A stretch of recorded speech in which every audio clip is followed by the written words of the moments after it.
দর্শক মন্ডলী, ইতিমধ্যে কিন্তু চলে আসলাম সেই মনিরামপুর কাশীপুর ঘোড়াদৌড় ময়দানে। ইতিমধ্যে দেখতে পাচ্ছেন সেই দক্ষিণবঙ্গের জনপ্রিয় শ্রেষ্ঠ ঘোড়া ভোরের পাখি কয়রা। আমরা ভোরের পাখি কয়রা ইতিমধ্যে কিন্তু আমরা প্রথমেই তাদের সঙ্গে দেখা হলো।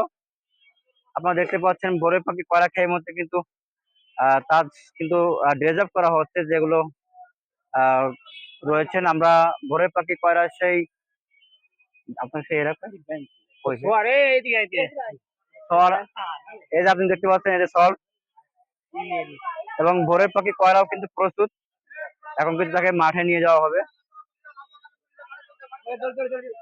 আপনারা দেখতে পাচ্ছেন সেই ছর। আপনার নাম কি ভাই? হামিম।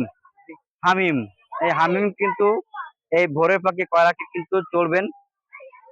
আপনারা জানেন যে বর্তমান সময়ে দক্ষিণবঙ্গের শ্রেষ্ঠ ঘোড়া ইতিমধ্যে 14টি খেলায় অংশগ্রহণ করেছেন।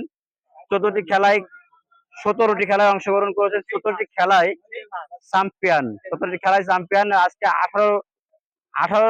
18 ম্যাচ খেলবেন তারা। আসলে দেখা যাক আজকে। হ্যাঁ, আশা করি বাকি আল্লাহর ইচ্ছা। যিনি রয়েছেন মালিক, যিনি রয়েছেন তিনি বলছেন 18তম ম্যাচ তার জন্য আজকের এই মনিরামপুর কাশীপুরে আসলে দেখবার বিষয় যে কি করতে পারেন আজকে ভোরের পাখি কয়রা।